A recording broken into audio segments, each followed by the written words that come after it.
Hi everyone. So finally we got our AMA session ready.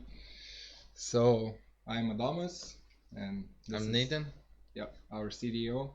So I think we can begin by answering a few of the more advanced questions. We try to select the ones that are interesting and would be valuable to share. So first question is Scott is asking, what is the duration for the second round ICO?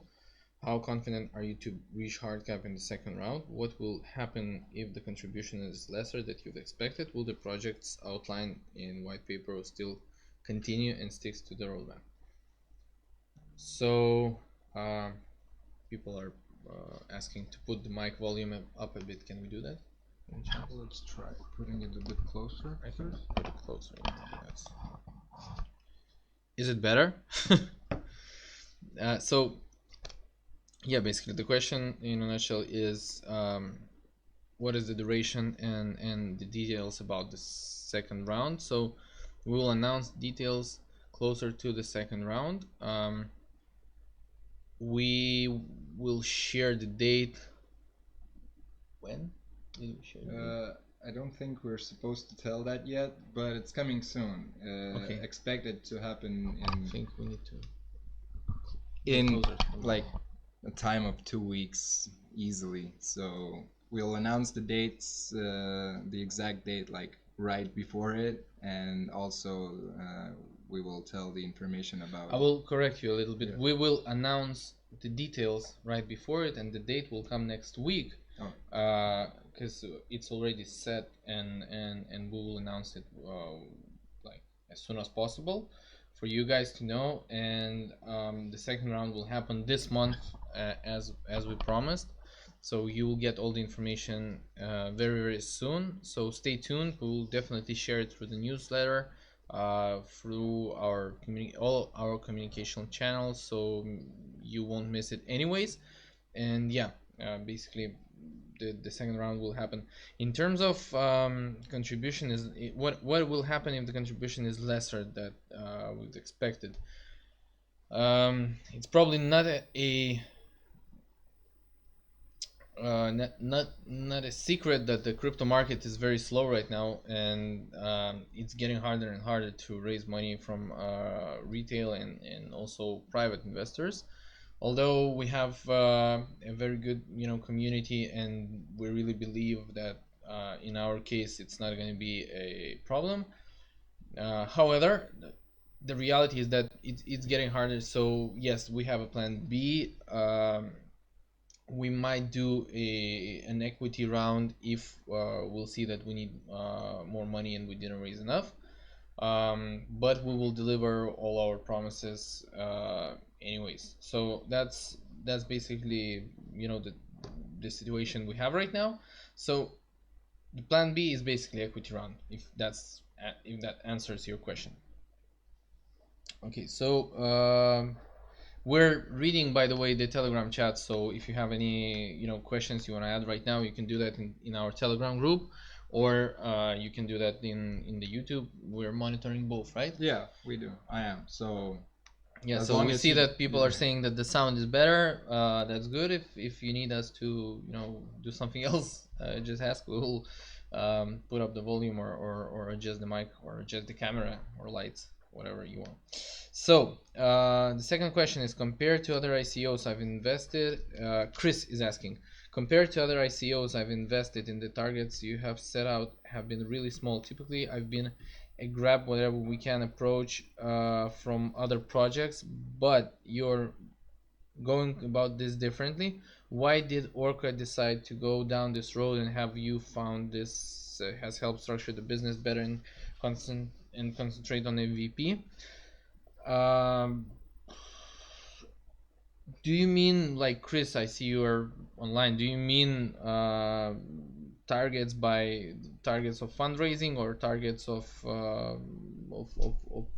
product development? What exact targets do you mean? Is there, I think Chris is typing right now.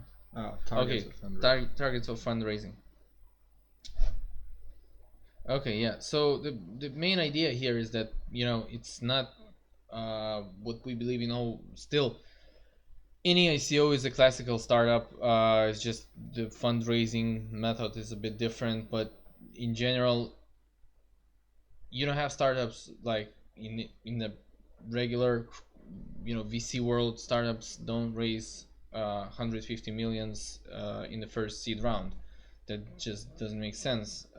So in order uh, to prove that project has a good market fit, that the team is capable of delivering, you need to raise less. You need to raise less money, and you need to first make a proof of concept MVP, then move towards your beta version, then deploy it, and then check the market. If the market accepts your product, if you have enough users, if you have enough traction, then you can go and raise more. Or in case of the ICO, if you don't have a second chance, let's say, that's not necessarily true, but because you can do still equity round, but if in terms of like token sale, you have only one shot, still you don't need to raise 150 million or even like 40-50 million for the project, because first of all, having too much funding at the in the early stage,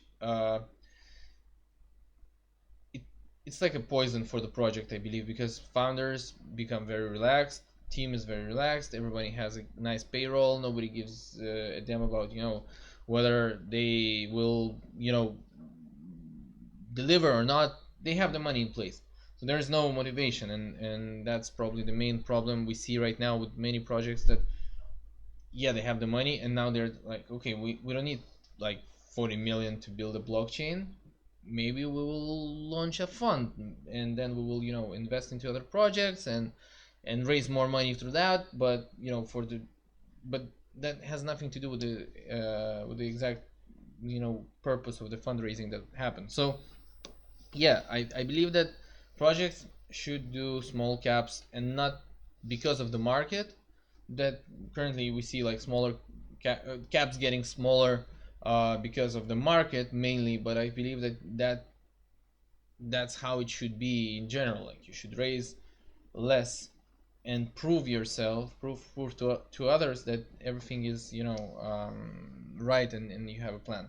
So that's my take on that. And also, the second main reason why we did that, we did the calculations. So we have the plan, we know how much we need money, how much money we need actually, not like shooting, maybe let's shoot for 40 mil, and yeah, if we raise 30, that's fine, we'll still need 5. Yeah, it's like we've always been actually kind of laughing at other projects who are doing like way smaller scale things that we are trying to do, yet their hard caps are like 5 times bigger. And then you're sitting here, you got everything figured out. You know how much the development can cost, you know how much even the error fixing, the unexpected errors can cost you. And you see that those guys are trying to raise like 3 times more than that. And then you're like, come on, like for what? And I think that that's a big problem, because then people, they tend to think that projects need a lot of money, so they raise a lot of money, but then they could come up with usually no good project, no good product, and it just No, lowers down the whole name of ICOs. it And spoils basically the founders and the team, yeah, because you get a good salary, you're all set. I don't know, I would say that's not a good thing to have. Like, we see that on a daily basis. Okay, let's move on. yeah. We have to move on. So the third question, Ves is asking, what is your reasons to build on Tommo Chain, and would you consider migrating over different chain if it proves more suitable in the long run? So yeah, we see Chris is happy with the answer. He's sending thumbs up. Red points Rep points, all full the way. set.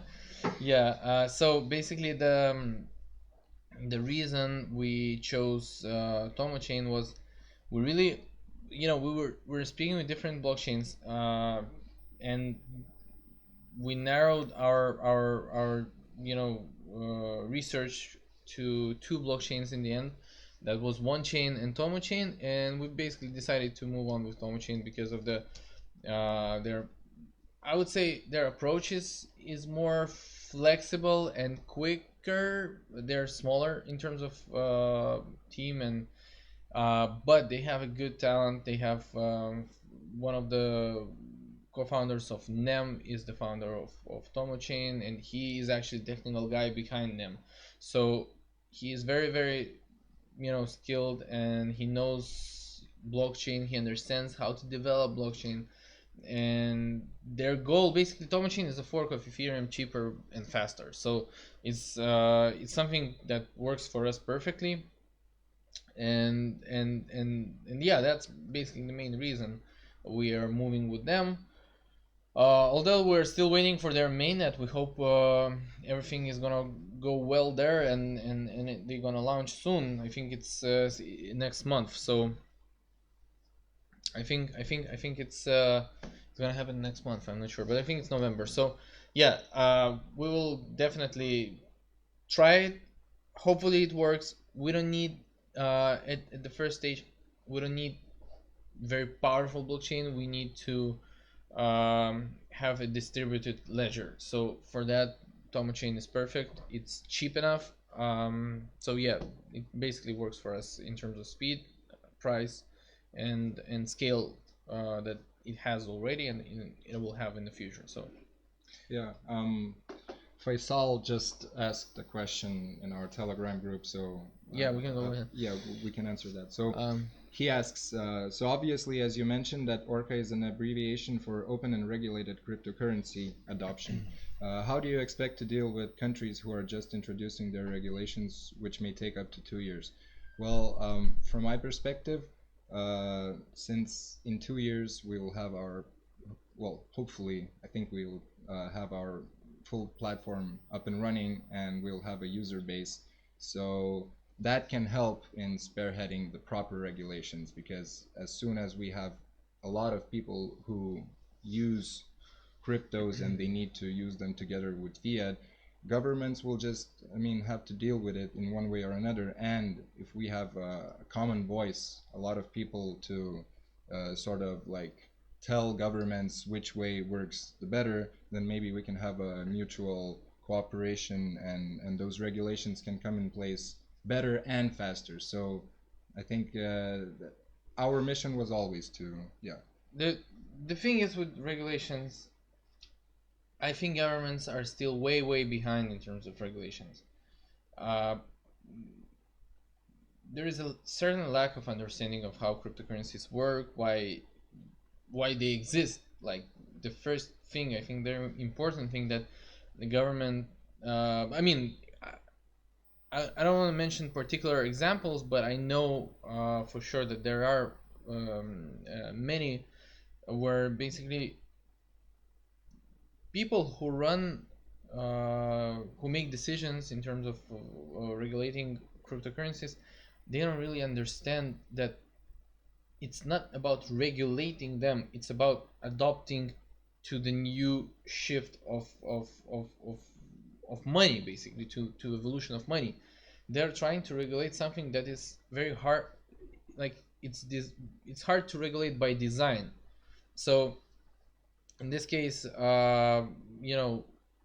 we expect countries, especially in Europe, to be crypto friendly as they are now. I would say they are friendly, comparing to say China, and but still same rules apply towards anti money laundering, towards KYC. So I don't think anonymity is a good thing for money in general, because maybe it helps you to stay anonymous as a user, but it also helps criminals to stay anonymous. So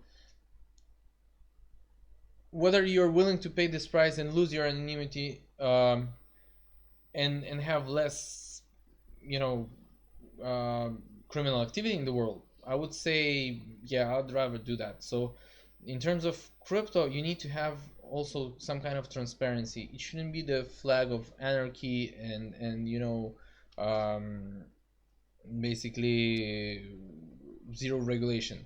It should be regulated, but the thing is with the regulation of crypto, it's probably the rare case where the government can try to regulate it, but it will still work.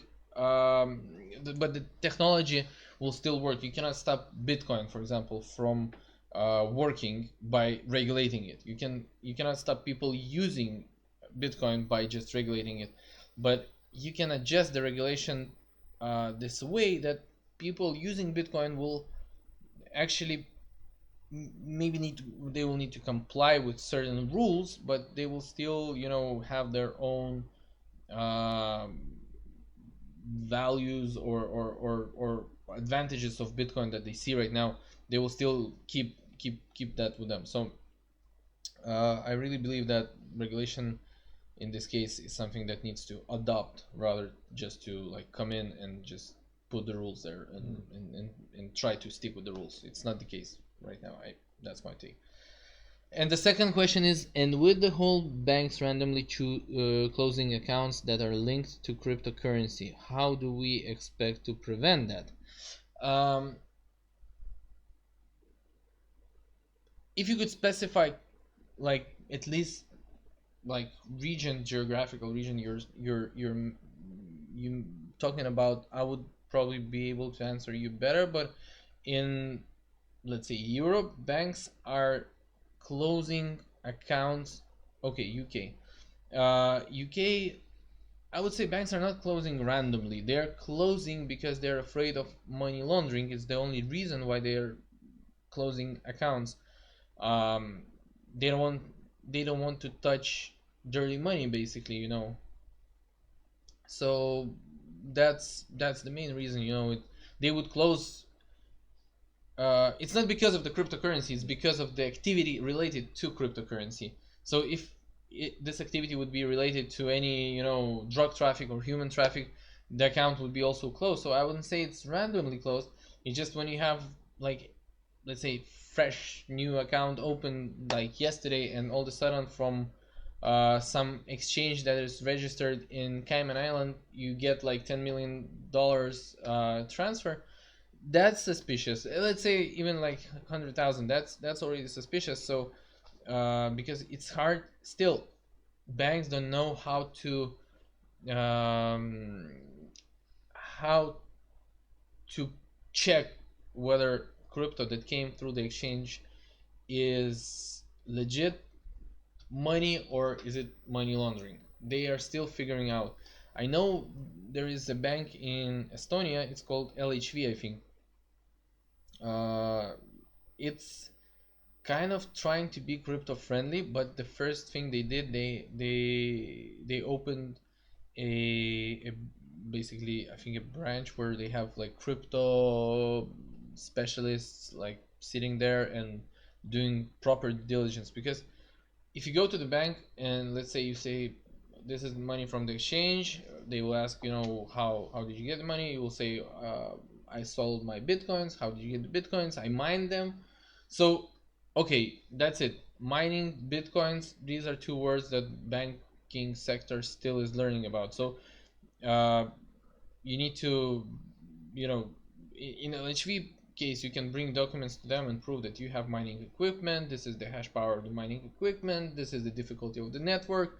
They put all this information together and they can see that, yeah, you're telling the truth. You can prove by the records on the blockchain. You can show them your wallets. You can show them your miners. In the end of the day, banks in general have no capacity to do that. Like they have limited capacity to do that. So for them, it's easier just to close the account. We see the situation right now, by the way, also with the Estonian bank branch of DNB, where they laundered, I think, 400 billion. It was the number first. Now I think it's up to even like maybe trillion. Danske Bank as well, a few weeks ago.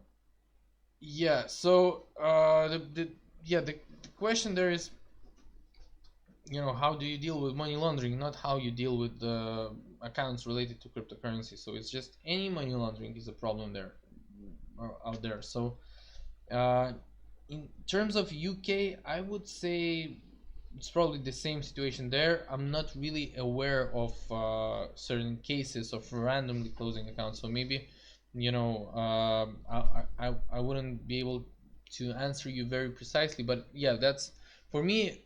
As far as we speak with the banks, different banks all over the world, the main concern, there are two concerns, but the main concern is uncertainty, and they're afraid of money laundering. Yeah. Okay.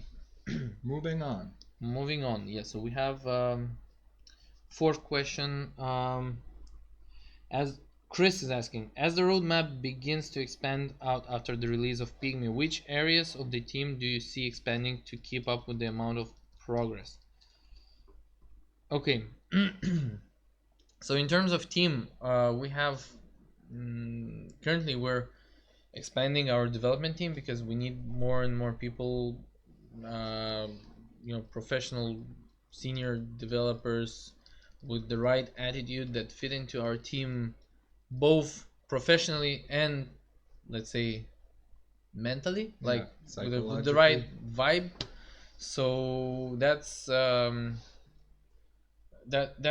challenge for us right now. So basically, what we're looking for at the moment, we're looking for senior developers, which can work with Python, um, for the artificial intelligence part. We're looking for data scientists.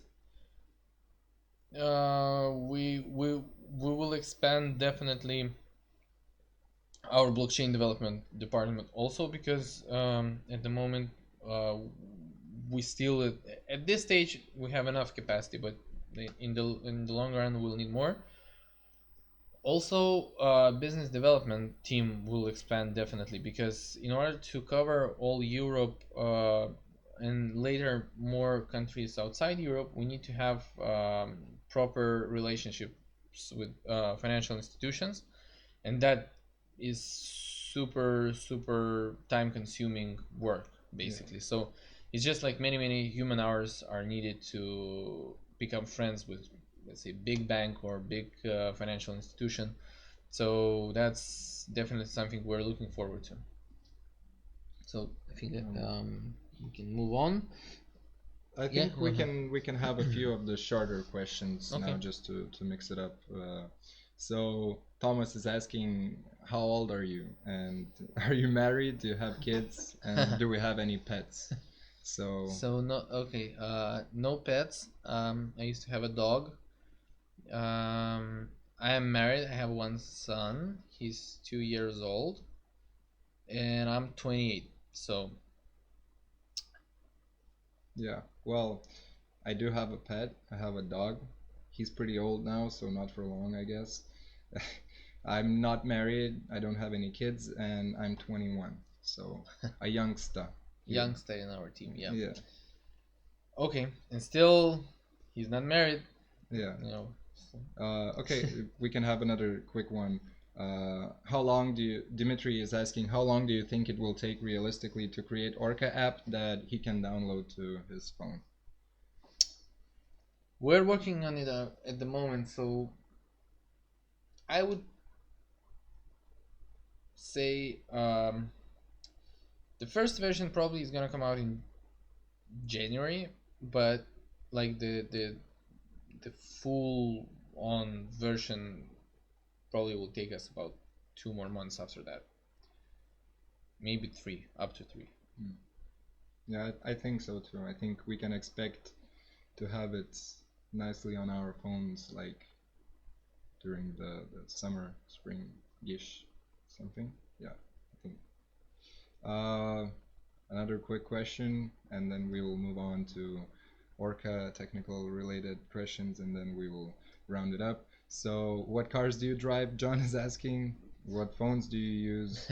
And are you strongly invested in cryptocurrency? So I have two cars. I have one daily car. It's Kia Niro, which is a hybrid car. Probably the first hybrid that Kia ever produced. And the other car I have is BMW 6, which is a old timer. It's 1987. It was made in 1987. 2.8 liters. So it's kind of a weekend car. that I have. What phone are you using? Oh, phone. iPhone. Okay. And are you strongly invested in cryptocurrency? Yes, I am.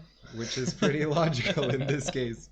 Yeah, so I'm driving a 2007 Ford Focus 1.6 petrol, 74 kilowatts, so it doesn't drive at all, and it takes like 11 liters of gas per 100 kilometers, so terrible car, not recommended, although it drives pretty nice. I'm also an iPhone user, and I am not invested in cryptocurrency at the moment. But in terms of cars, I know you told me about the Jag that your father has. I think that's something Yeah, that community, we have like car addicts there. So yeah. My dad has a Jaguar XJR 1995 aquamarine color, so it's a pretty rare car. So I take it up for a ride sometimes, but it takes like 27 liters of gas per 100 kilometers, so you wouldn't want to go far with it. So yeah. Not environment friendly car. Basically. No, not at all. But I guess it would suit all the guys who raised hundreds of millions for ICOs last year. That's a car for that, not for us. Okay, let's move on with more technical questions.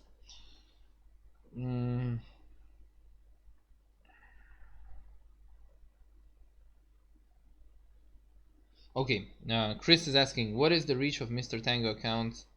Would these be available to all within the world, or do you need to form new partnerships with other banks around the world? If so, how is progress on that front?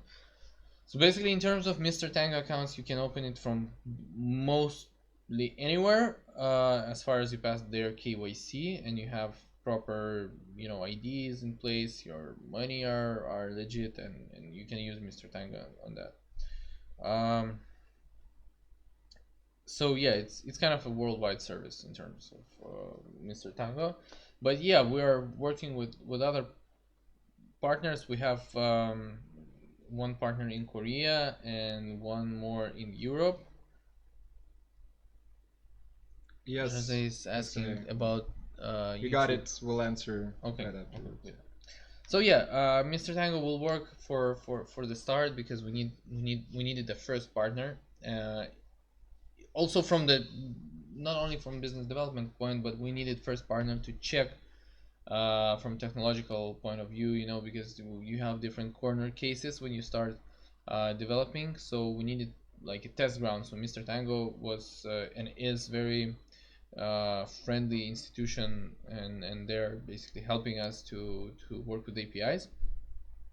So yeah, kudos to them basically. Okay, let's answer Jose's. I hope I'm pronouncing it Jose. correctly. Jose. Yeah.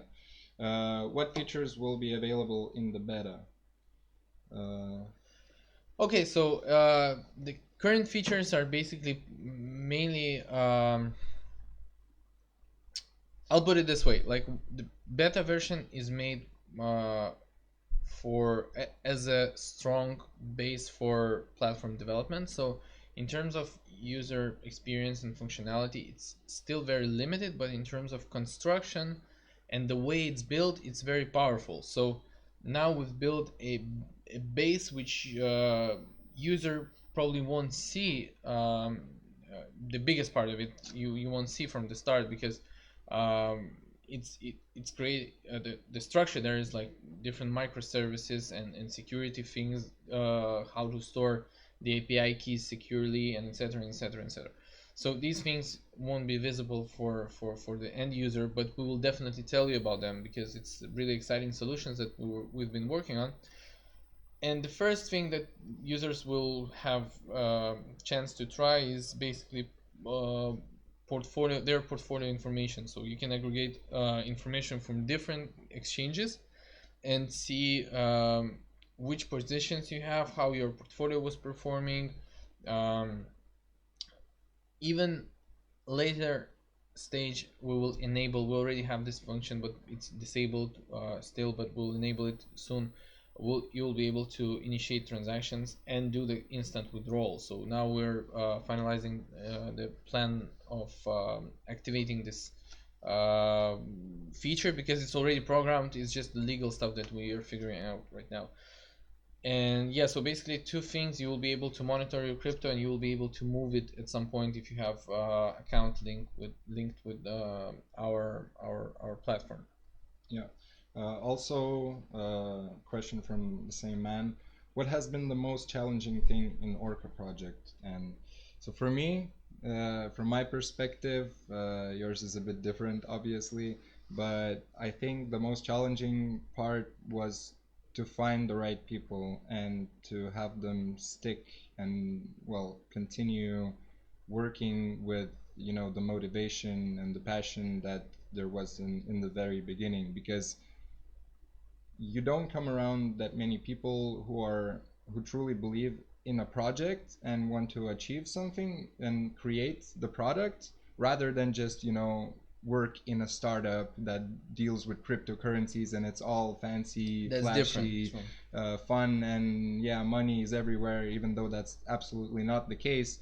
So I think, yeah, finding the right people and continuing to work with them and finding ways how to deal with problems that people might have between each other and stuff like that. That's the most challenging part, I think, for any project, not just ORCA.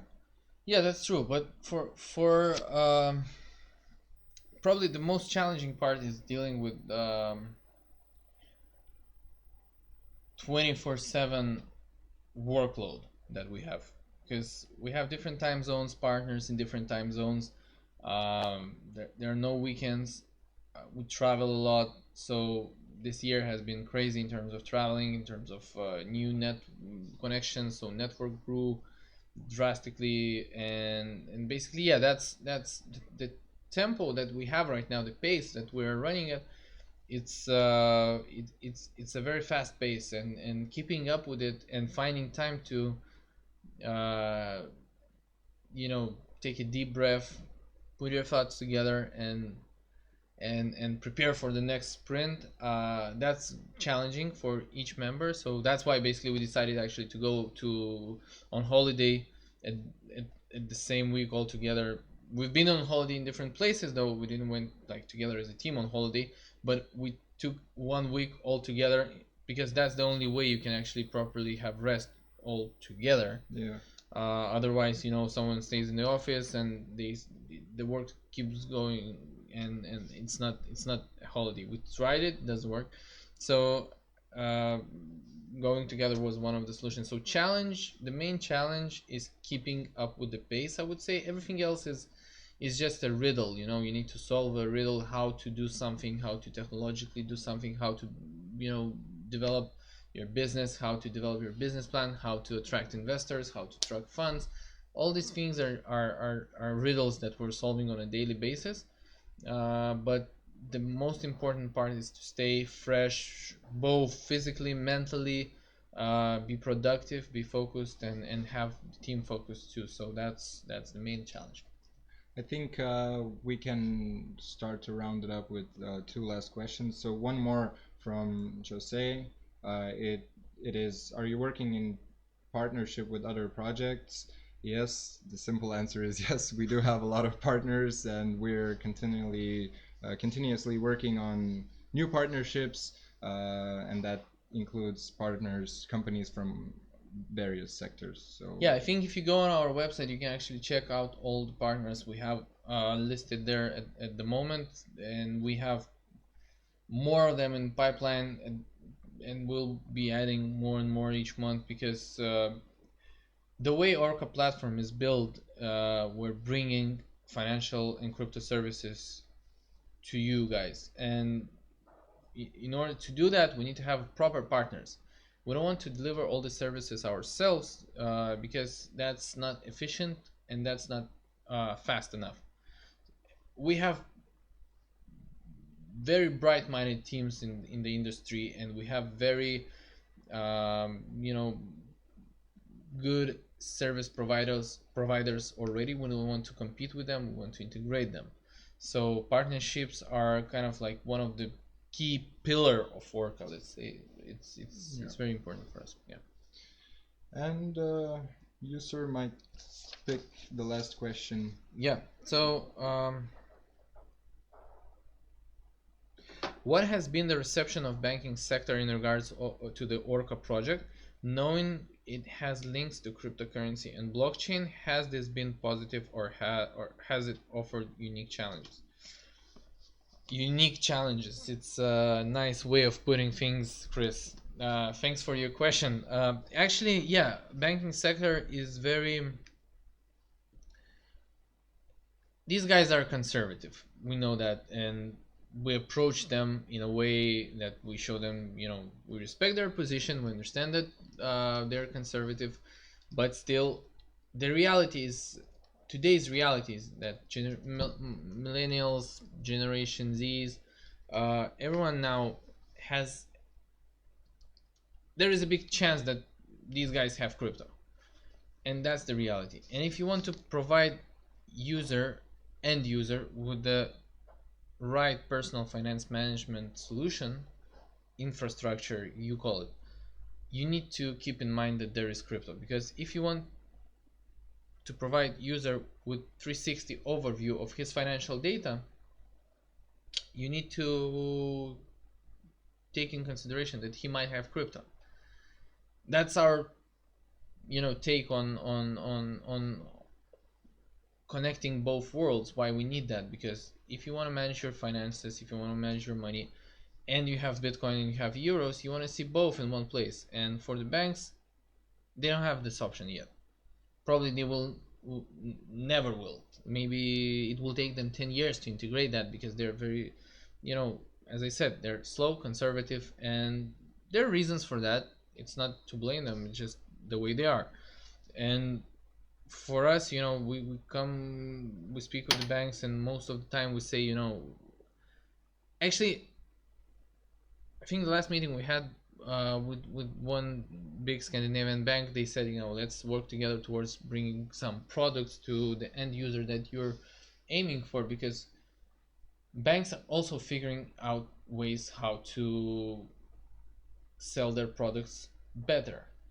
And if in our case we have a very how